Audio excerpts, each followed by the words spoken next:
വ്യാഴാഴ്ച ആദ്യഘട്ട സ്ഥാനാർത്ഥി പട്ടിക പ്രഖ്യാപിക്കാനിരിക്കെ എം ടി രമേശിനെയും കുമ്മനം രാജശേഖരനെയും അനുനയിപ്പിക്കാൻ നീക്കം തുടങ്ങി ബി.ജെ.പി. തൃശൂർ അല്ലെങ്കിൽ മത്സരിക്കാനില്ല എന്നാണ് എം ടി രമേശ് നേരത്തെ തന്നെ നേതൃത്വത്തെ അറിയിച്ചിരിക്കുന്നത്. ആറന്മുളയും കോഴിക്കോട് നോർത്ത് മണ്ഡലങ്ങളിലും ഇരുവരെയും മത്സരിപ്പിക്കാനാണ് നേതൃത്വം നീക്കം നടത്തുന്നത്. 45 മണ്ഡലങ്ങളുടെ പട്ടികയാണ് സംസ്ഥാന നേതൃത്വം കേന്ദ്രത്തിന് കൈമാറിയിരിക്കുന്നത്. പാർലമെന്ററി ബോർഡ് പട്ടിക പരിശോധിച്ച ശേഷമായിരിക്കും പ്രഖ്യാപനം. VS രഞ്ജിത്ത് ചേരുകയാണ്. കൂടുതൽ വിവരങ്ങളുമായി. രഞ്ജിത്ത്, പ്രശ്നങ്ങളില്ലാതെ പരിഹരിക്കാൻ കഴിയുമെന്ന ആത്മവിശ്വാസം ബി.ജെ.പി. നേതൃത്വത്തിനുണ്ടോ?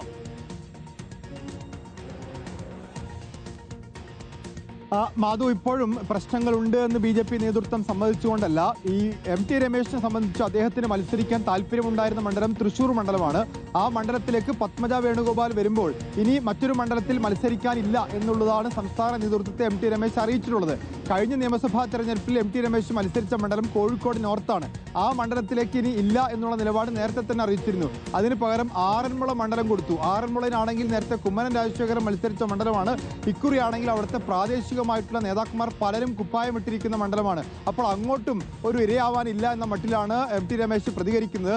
കുമ്മനം രാജശേഖരനാണെങ്കിൽ സമാന നിലപാടിലാണ്. ആറന്മുളയിൽ പലരും പ്രാദേശിക നേതാക്കന്മാർ പലരും മത്സരിക്കാൻ കാത്തിരിക്കുന്നു. അതുകൊണ്ട് ആറന്മുളയിലേക്കില്ല എന്നുള്ളതാണ് കുമ്മനത്തിന്റെ നിലപാട്. എന്നാൽ ഇതിലേതെങ്കിലും ഒരാൾ, കുമ്മനമോ എം ടി രമേശോ ആറന്മുളയിൽ മത്സരിക്കണമെന്നാണ് സംസ്ഥാന നേതൃത്വത്തിന് താല്പര്യം. എം ടി രമേശ് കോഴിക്കോട് മത്സരിച്ചാലും കുഴപ്പമില്ല എന്ന നിലപാടുണ്ട്. എന്നാൽ ഈ രണ്ട് മണ്ഡലങ്ങളിലേക്കും ഇല്ല എന്നുള്ള നിലപാടാണ് രണ്ടു നേതാക്കന്മാരെയും ഇപ്പോൾ സ്വീകരിച്ചിട്ടുള്ളത്. ഇവരുമായി സംസാരിക്കാൻ രാജീവ് ചന്ദ്രശേഖർ ശ്രമിക്കുകയാണ് എന്ന് മനസ്സിലാക്കാൻ സാധിക്കുന്നു.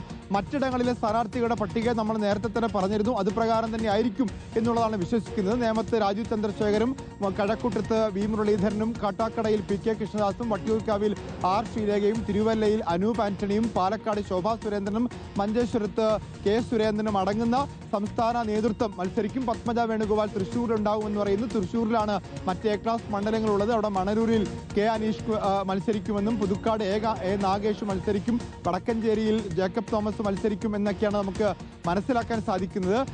എ ക്ലാസ് മണ്ഡലങ്ങൾ ഉൾപ്പെടെ 45 മണ്ഡലങ്ങളുടെ പട്ടിക ഇന്നലെ കൈമാറിയിട്ടുണ്ട്. ചില മണ്ഡലങ്ങൾ, കോഴിക്കോട് നോർത്ത് പോലുള്ള ചില മണ്ഡലങ്ങൾ മാറ്റിവെക്കുകയും ചെയ്തിട്ടുണ്ട്. കോഴിക്കോട്ടാണ് ചില തർക്കങ്ങൾ നിൽക്കുന്നത്. കോഴിക്കോട് നോർത്തിൽ എം ടി രമേശ് ഇല്ലെങ്കിൽ അവിടെ നവ്യ ഹരിദാസ് ആയിരിക്കും മത്സരിക്കാം, മഹിളാ മോർച്ചയുടെ സംസ്ഥാന അധ്യക്ഷ.